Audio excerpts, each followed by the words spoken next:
warahmatullahi wabarakatuh. Perkenalkan, nama saya Umi Kusnotima. Saya di sini akan menjelaskan materi kelas 12 mengenai teknologi digital.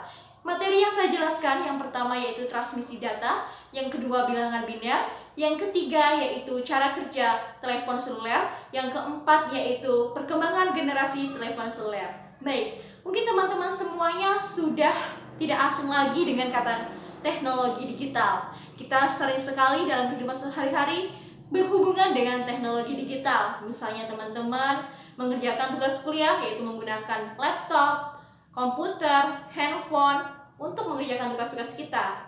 Nah, seperti kita ketahui dulu ketika kita ingin mengirimkan pesan singkat kepada teman kita yang jaraknya jauh dari kita membuat surat dan dikirimkan ke kantor pos. Namun, dengan perkembangan teknologi, kita dapat mengirimkan pesan singkat kapanpun dan dimanapun. Dan bukan hanya pesan singkat saja, kita dapat mengirimkan suara, gambar, dan bahkan video. Itulah perkembangan teknologi pada saat ini. Baik, kita masuki ke materi yaitu transmisi data. Transmisi data adalah proses perpindahan data atau informasi dari pengirim ke penerima menggunakan media elektronik. Media elektronik misalnya televisi, radio, komputer, laptop, dan HP. Nah, data-data tersebut dibawa melalui sinyal. Nah, data tersebut dibedakan menjadi dua, yaitu data analog dan data digital. Data analog yaitu data dalam bentuk gelombang yang kontinu. Contohnya yaitu gambar, suara, dan cahaya. Nah, data digital adalah data dalam bentuk pulsa yang tidak bisa kita lihat secara langsung. Misalnya data dalam bentuk RAM atau memori dan data dalam hard disk. Nah, muncullah pertanyaan, kenapa ketika kita melihat pada layar kita dapat melihat gambar, bukan data digital yaitu 0 dan 1? Itu karena adanya perubahan data. Jadi, apapun yang disimpan dalam media elektronik yang awalnya itu data digital, itu akan dirubah menjadi data analog, atau kita sebut dengan istilah dimodulasi terlebih dahulu, yaitu proses pengubahan data dari data digital menjadi data analog. Data-data analog tersebut dibawa melalui sinyal.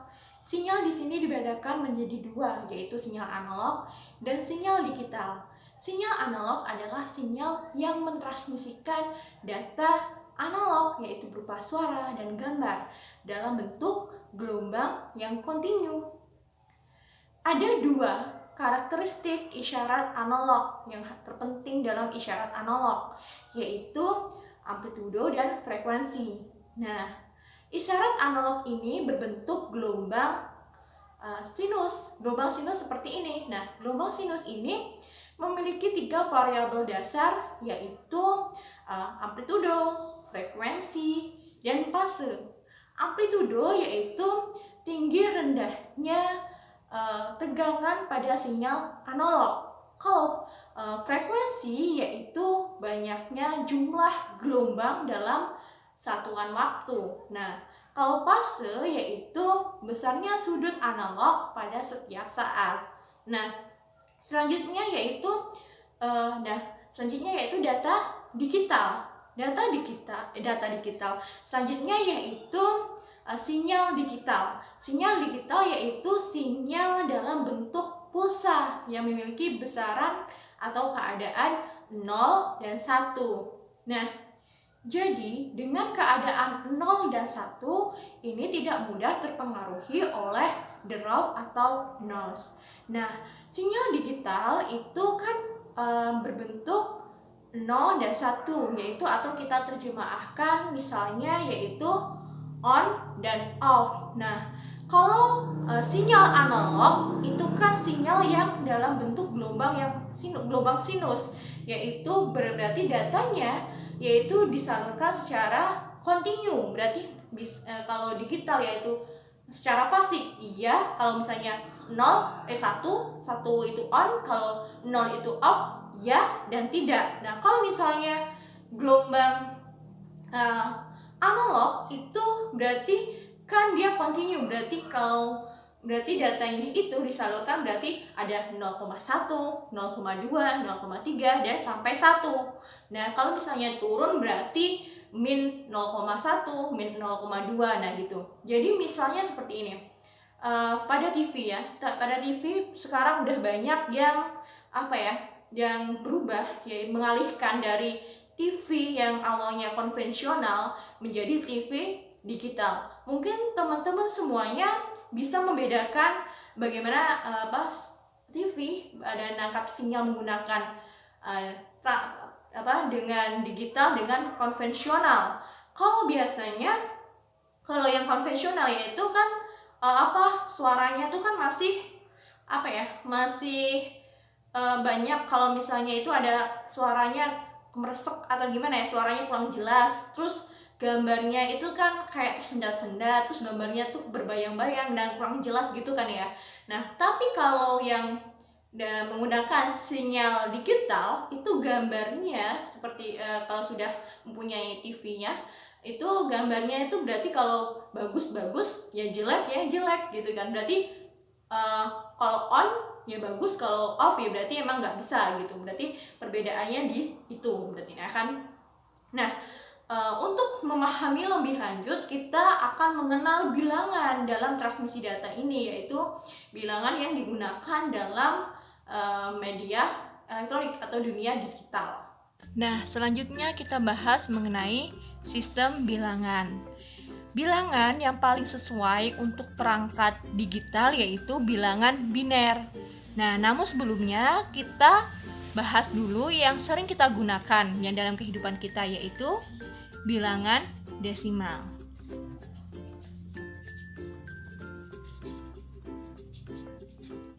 Bilangan desimal merupakan bilangan yang biasa kita gunakan dalam berhitung. Nah, sistem bilangan ini terdiri dari 10 angka, yaitu D sama dengan desimal, yaitu 0, 1, 2, 3, 4, 5, 6, 7, 8, 9. Nah, kenapa 10 tidak termasuk bilangan desimal? Karena 10 ini terdiri dari 2 angka, yaitu 1 dan 0. Berarti kita mengulang angka ini lagi, ditambah, yaitu angka 1 ditambah angka 0 gitu kan ya. Nah, ciri dari suatu bilangan desimal adalah adanya tambahan subscript des atau 10 di akhir bilangannya. Contohnya yaitu 421. Nah, di belakangnya ini ditambahin seperti ini desimal. Ini menandakan desimal atau 421 gitu ya. Namun tanpa subscript apapun juga dikatakan sebagai bilangan desimal. Nah, bagaimana sih cara merubah bilangan desimal ini ke bilangan biner? Sesuai tadi yang bilangan yang sesuai pada teknologi digital, pada perangkat digital, yaitu bilangan biner. Jadi bagaimana cara merubahnya? Yaitu mengkonversikan bilangan desimal ke biner. Jadi kita konversi bilangan desimal ke biner, yaitu dengan cara membagi secara berulang bilangan desimal dengan angka 2 sampai bilangan desimal tersebut tidak dapat dibagi lagi. Contohnya ya, misalnya 625. Nah, kita kasih keterangan di sini 10, dirubah ya. Ini tanda 2, ini biner, menandakan biner. Berarti kita bagi 2. 625 dibagi 2 sama dengan berapa? 312. Nah, ini sisa ya. Sisa 1 kan? Nah, hasil setiap sisa ini merupakan hasil bit yang didapat. Jadi nanti yang ditulis yaitu sisanya ini. Yang ditulis. Jadi konversinya dari bilangan desimal ke biner itu sisanya ini, yaitu 1 gitu. Nanti kita lanjutkan ya. Berarti 312 ini kita bagi lagi 2 sampai dia habis ya. Tidak bisa dibagi lagi sampai dia habis. Jadi 312 bagi 2 itu sama dengan berapa? 156. Sisa 0. 156 dibagi 2 sama dengan 78. Sisa berapa? Sisa 0. 78 dibagi 2 sama dengan 39. Sisa 0. Berarti 39 dibagi 2 sama dengan 19. Sisa berapa? Sisa 1. Kita lanjutkan sebelah sini ya. Berarti 19 dibagi 2 berapa? 9. Sisa 1. 9 dibagi 2 sama dengan 4. Sisa berapa? Sisa 1. Kemudian 4 ini dibagi 2. 4 dibagi 2 berapa? 2. Sisa 0. Nah, 2 ini berarti dibagi 2. Berapa? 1. Sisanya berapa? Sisa 0. Nah, 1 dibagi 2 sama dengan 0. Sisa 1. Berarti hasil konversi bilangan desimal ke biner yaitu berapa? Berarti kita tulis dari bawah sini ya. Berarti 1, 0, 0. Berarti 1, 0, 0, 1, 1. 1, 0, 0, 0, 1. Nah, kita kasih tanda 2 di sini menandakan biner. Bilangan biner. Nah, apa sih bilangan biner itu? Adalah bilangan yang berbasis 2 karena yaitu terdiri dari angka 1 dan angka 0. Lantas, bagaimana sih cara menghitung bilangan biner? Nah, cara menghitung bilangan biner yaitu dengan mengkalikan bilangan tersebut dengan 2, berpangkat kelipatan bilangan itu dalam deret tersebut. Misalnya contohnya seperti ini, yaitu 0, 0, 0, 0, 1, 0, 1, 0. Nah, ini hasilnya yaitu 10. Nah, nantinya hasil 10 ini akan dikonfigurasikan menjadi huruf-huruf atau data-data sehingga kita dapat saling bertukar informasi atau saling menerima, baik itu pengirim ke penerima. Begitu juga gambar ataupun suara. Misalnya suara, kita cacah terlebih dahulu suara ke dalam bentuk bilangan 0 dan 1. Jadi, kode 0 dan 1 itu hanyalah suatu simbol. Misalnya seperti ini, untuk warna. Digambarkan seperti ini ya, untuk penggambaran warna. Warna itu waktu kita kecil itu diajarkan oleh guru kita, yaitu dibagikan menjadi warna mejiku, hibi, niu. Me, merah, ji, jingga, u, biru, mejiku, ku, kuning, hi, hijau, bi, biru, mejiku, hibi, ni, nila, ungu. Nah, mejiku atau kita kenal dengan mejiku, hibi, niu. Namun setelah kita selidiki, misalnya warna biru. Warna biru ini berbeda antara warna biru langit dengan warna biru laut. Dan biru laut pun berbeda dengan warna biru anak rok atau celana anak kelas SMP, anak sekolah SMP. Nah, dari satu warna saja, warna biru ini sudah dispesifikkan banyak jenisnya. Bagaimana dengan warna-warna yang lainnya? Berarti di dunia ini masih banyak warna-warna selain warna mejiku, hibi, niu. Pasti banyak banget dong kalau kita mejiku, hibi, niu. Berarti kalau warna satu saja sudah bisa dibedakan menjadi beberapa, apalagi warna yang lainnya. Nah, namun sebenarnya di dalam dunia fisika itu sudah lebih dijelaskan lagi secara spesifik mengenai warna. Sebagai contoh itu warna merah. Warna merah itu adalah warna dari panjang gelombang yang memancarkan sinar dengan panjang gelombang antara 620 sampai 750 nanometer. Nah, dari sini kita bisa menyimpulkan berarti panjang gelombang 621 itu juga termasuk warna merah. Berarti panjang gelombang dengan warna dengan 622 nanometer, berarti itu juga termasuk warna merah. Nah, dan seterusnya 662, 663 ataupun 621,01 nanometer. Itu warna merah juga. Berarti 622,955 itu juga warna merah. Nah, berarti semuanya itu warna merah dong. Padahal itu pasti berbeda dong warnanya. Nah, perbedaan angka di belakang koma yang sangat kecil pun sudah dianggap warna yang berbeda. Jadi sudah disimpulkan berarti banyak sekali dong warna yang ada di dunia ini. Nah, contohnya yaitu misalnya warna merah ini direpresentasikan dalam dunia digital, yaitu dikodikan dengan bilangan 0 dan 1. Nah, sekarang kita lihat bagaimana warna merah direpresentasikan dengan kode 0 dan 1. Misalnya warna merah ini dikodekan dengan seperti ini.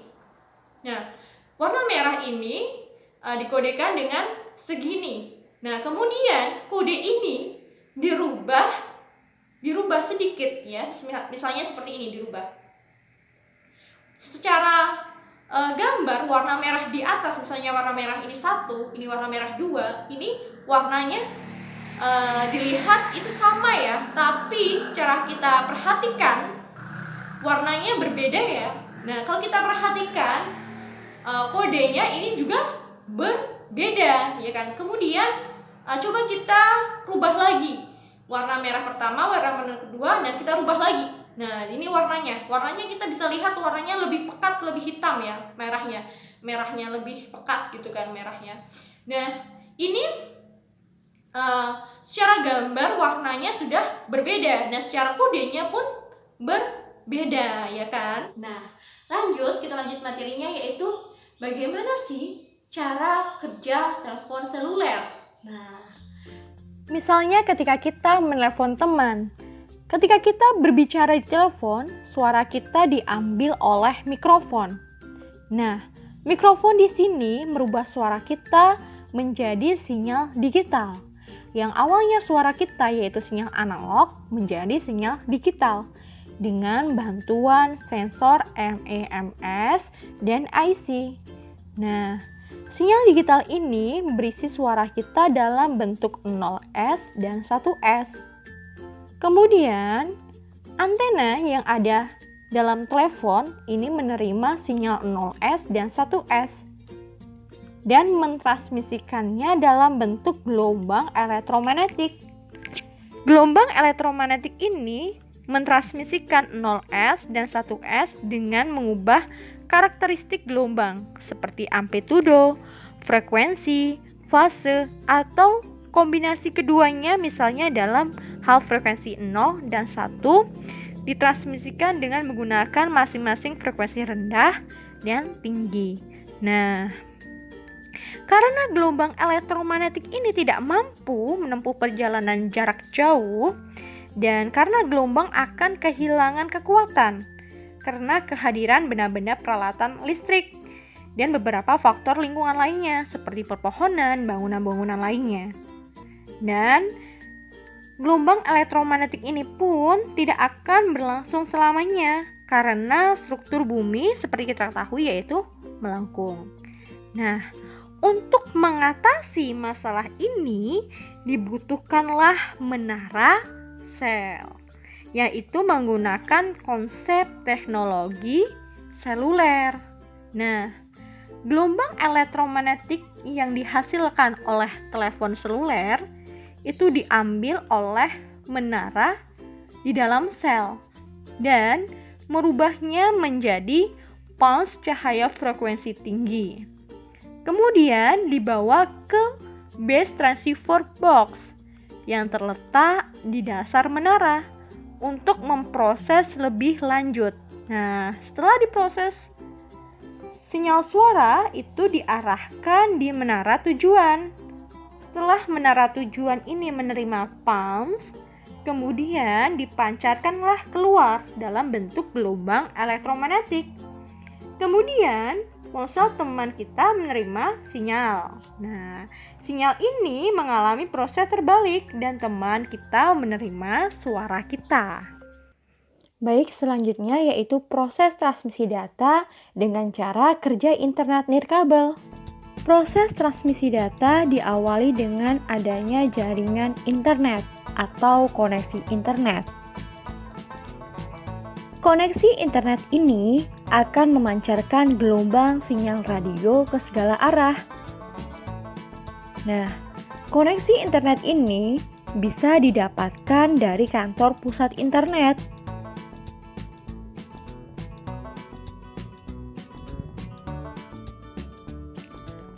Pada kantor pusat internet ini terdapat yang namanya wireless transmitter. Wireless transmitter adalah wireless yang berfungsi untuk memancarkan sinyal elektromagnetik yang akan memancarkan internet. Dan sinyal tersebut ditangkap oleh wireless repeater.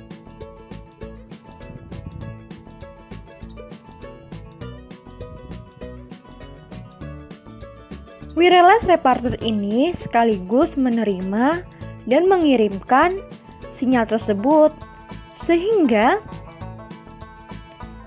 sinyal-sinyal dari wireless repeater tersebut disampaikan ke customer atau ke rumah-rumah.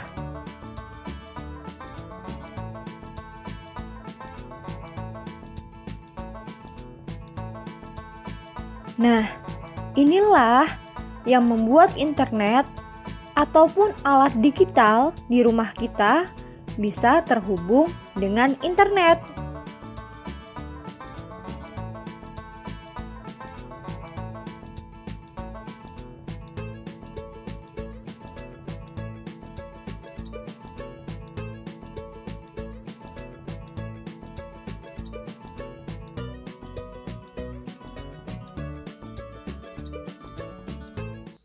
Lanjut, mengapa ada generasi berbeda dari teknologi ponsel? Pertama, yaitu generasi pertama, yaitu 1G. 1G ini memungkinkan pengguna untuk pertama kalinya menggunakan telepon tanpa kabel terpasang. Namun, pada generasi pertama ini mempunyai dua kelemahan. Yang pertama, yaitu menggunakan transmisi nirkabel dalam bentuk format analog. Seperti kita ketahui bahwa sinyal analog itu adalah sinyal yang mudah dipengaruhi oleh sumber eksternal, sehingga transmisi ini memberikan kualitas suara yang kurang bagus dan keamanan yang kurang bagus. Yang kedua yaitu menggunakan frekuensi division multiply access. Multiply access yaitu menggunakan cara spektrum dengan cara yang tidak efisien. Nah, dari faktor-faktor inilah memungkinkan jalan untuk mengembangkan generasi selanjutnya, yaitu generasi kedua. Generasi kedua ini memberikan teknologi dengan digital ganda. Yang pertama yaitu TDMA dan CDMA, dan memberikan layanan untuk SMS dan penelusuran internet. Nah, selanjutnya perkembangan zaman muncullah generasi ketiga. Generasi ketiga atau 3G ini difokuskan untuk memberikan kecepatan data yang lebih tinggi, yaitu dengan menggunakan akses ganda WCD dan penambahan kecepatan bandwidth dengan kecepatan 2 Mbps. Nah, kecepatan ini memungkinkan untuk mentransfer data pengguna seperti GPS, video, dan panggilan suara dan lain-lainnya. Nah, kemudian muncullah generasi keempat yaitu 4G, yaitu dengan kecepatan yang lebih tinggi, yaitu 20-100 Mbps, yang mana cocok untuk film dan televisi bersolusi tinggi, yang mana ini terjadi karena terdapat OF Gimbal Access dan teknologi MIMO, yaitu yang mana terdapat beberapa antena pemancar dalam ponsel dan menara. Nah, kenapa sih teknologi digital ini dimasukkan ke dalam materi kelas 12 yang mengambil jurusan IPA? Karena seperti kita ketahui bahwa dalam kehidupan sehari-hari kita tidak terlepas dengan namanya teknologi digital. Oleh karena itu, agar kita itu lebih paham bagaimana caranya, cara kerjanya, cara pengoperasiannya mengenai teknologi digital itu, kita belajarlah teknologi digital ini. Makanya dimasukkanlah ke dalam kurikulum K13. Mungkin sekian penjelasan dari saya. Kurang lebihnya saya mohon maaf. Billahi taufik wal hidayah. Wassalamualaikum warahmatullahi wabarakatuh.